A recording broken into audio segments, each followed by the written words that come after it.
Lahore high court की latest judgement फ़याज़ुल हक वग़ैरह वर्सेस ग़ुलाम नबी डिजीज़्ड, ये CR नंबर 384/2012 है।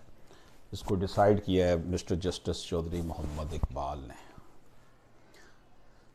इसमें जनाब ये है, the petitioner filed a suit for declaration alleging there in that they are owners in possession of suit land. Petitioner ने एक सूट फाइल किया कि डिक्लेयर किया जाए कि वो ऑनर हैं लैंड के और उसका पोजेशन भी उनके पास है। The petitioner and there mother executed a power of attorney in favour of defendant number 1 but later on revoked it. Petitioner ने और उसकी वालदा ने एक power of attorney defendant number 1 को दिया था, लेकिन बाद में उन्होंने इसको कैंसिल करवा दिया था। Weather a general power of attorney executed against paid consideration can be revoked, कि अगर जनरल पावर ऑफ अटॉर्नी आपने किसी को दिया हो और उसके बदले में कुछ लिया हो, यानी पैसे लिए हों, तो क्या उसको ख़त्म किया जा सकता है, रिवोक किया जा सकता है? ये क्वेश्चन है, ये इशू है इस जजमेंट में। तो इसको एनालाइज करते हैं, डिस्कस करते हैं।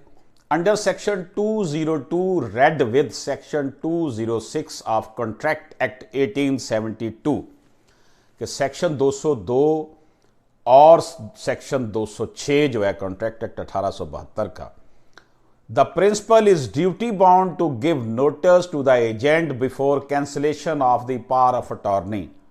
जब भी प्रिंसिपल जिसने वो पावर ऑफ अटॉर्नी दिया था वो कैंसिल करना चाहेगा तो पहले वो नोटिस देगा अपने एजेंट को जिसको उसने पावर ऑफ अटॉर्नी दिया हुआ था। उनका आपस में प्रिंसिपल और एजेंट का रिलेशनशिप होता है।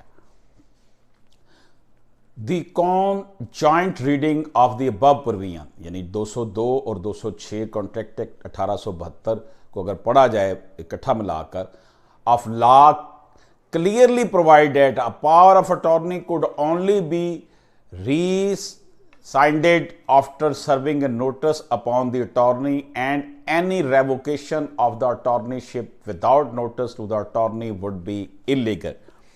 अगर आपने पावर ऑफ अटॉर्नी जो है वो ख़त्म करना है, रिवोक करना है, तो फिर पहले आप उसको नोटिस देंगे। ये कॉन्ट्रैक्ट एक्ट 202 कॉन्ट्रैक्ट एक्ट का सेक्शन 206 ये हमें बता रहा है। तो अगर हम उसको उसके बगैर रिवोक करते हैं तो वो गैर कानूनी होगा कि हम कैंसिल करवा दिया हमने power of attorney. Further here in this case the power of attorney was issued against receipt of consideration amount of land from the attorney and necessary dues are paid and document was got registered as per law and same is liable to be treated as a sale deed. As such, said power of attorney could not be revoked until and unless an adverse declaration is obtained from the competent court of jurisdiction। बड़ी खूबसूरत judgement है ये कि ये जो power of attorney दिया गया था ये इसके बदले में पैसे लिए गए थे और ये एक किस्म की सेल डीड कंसिडर की जा सकती है।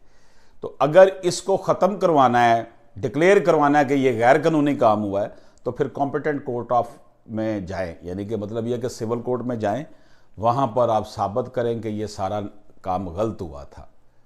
तो वो तो साबित नहीं हो सकेगा, पैसे भी ले लिए और पावर ऑफ अटॉर्नी को रजिस्टर्ड करवाया हुआ था।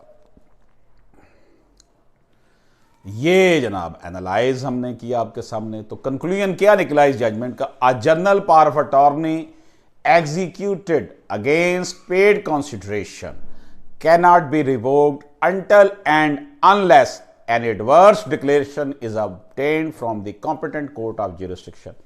अगर आप चाहते हैं कि हमने उसे कैंसिल करवाना है, अगर आप चाहते हैं कि जनाब ये काम गलत हुआ है, तो फिर उसको आप कैंसिल इस तरह नहीं होगा। पहले आप डिक्लेयर करवाएं कि वो गलत है, उसके लिए आप जाएं सिविल कोर्ट पे, सिविल कोर्ट में जाकर सूट फाइल करें, एविडेंस हो, इशू फ्रेम हो, फिर सिविल कोर्ट फैसला करेगी कि क्या ये पावर ऑफ अटॉर्नी गलत था या नहीं गलत था, किस तरह लिया गया, ड्यू इन्फ्लुएंस था, मिस रिप्रेजेंटेशन थी, फ्रॉड था, जो भी कुछ था, एनी हो। लेकिन अगर पावर ऑफ अटॉर्नी के अगेंस्ट हमने कंसिडरेशन वसूल कर ली है और इस केस में तो वो रजिस्टर्ड भी हुआ था, इजाज़त दीजिए। अल्लाह हाफिज़।